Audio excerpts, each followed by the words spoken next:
There was a time when staying late at Disney World felt like you unlocked something.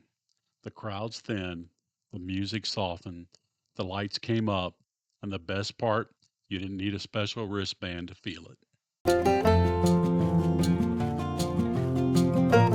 I'm Lee with All About the Duck, and welcome back to our series on the Disney World details that quietly shaped how the parks felt. If you missed the atmosphere, the pacing, and the moments that didn't feel scheduled, you're in the right place. And if this is the kind of Disney nostalgia that hits home for you, subscribe. We're doing this all season long. Disney World nights used to feel like a reward. You didn't plan for them, you stayed for them. As the sun went down, something shifted. The park slowed, the energy changed, the mood settled in. Main Street glowed, World Showcase came alive. Adventureland felt deeper, quieter, more mysterious, and none of it required an upcharge. This is the part I miss most. Back then, special nights weren't branded, they weren't marketed, they weren't locked behind a separate ticket, which made them feel more spontaneous, especially back then. Extra magic hours, late closings, even random slow nights, they felt organic. Sometimes a park would just stay open later. Sometimes a land would feel empty by accident. And those nights became ones you remembered.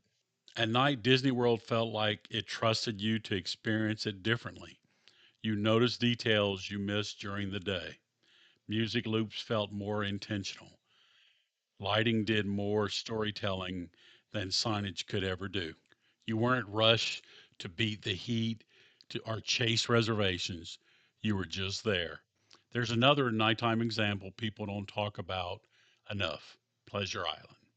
And no, it wasn't about clubs. It was about Disney acknowledging that nighttime could belong to adults too. You didn't need a separate ticket.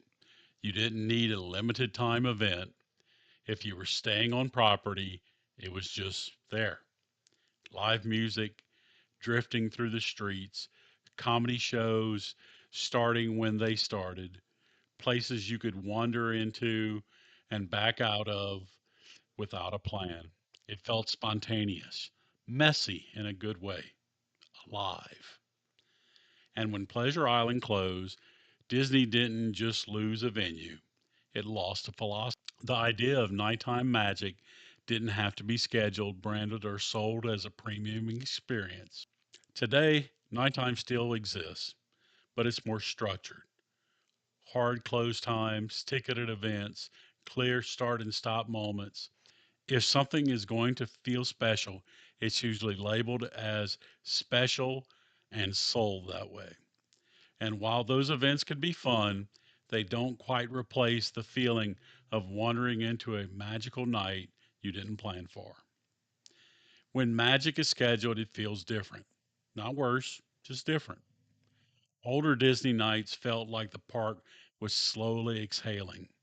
Modern Disney nights feel like it's a final act. Both have value, but only one feels accidental. Ask longtime Disney fans about their favorite moments, and a lot of them happen after dark. Late walks through World Showcase, an empty Tomorrowland, Main Street with no parade tape in sight. Those moments didn't need fireworks, they didn't need overlays, they just needed time. If this is the Disney World you fell in love with, you're going to want to subscribe. The entire series is about the Disney World we miss and why it mattered. And in the next episode, we're talking about what first time Disney visitors will never experience again. Disney World nights didn't used to feel like an event, they felt like a secret. And if you miss that version of Disney, the quiet magic, the unplanned moments, the nights that stayed with you long after the trip ended, subscribe and come back with us each week, because this series isn't about wanting Disney to go backwards. It's about remembering when the magic showed up without a wristband. Don't forget to like and subscribe. And as always, see you real soon.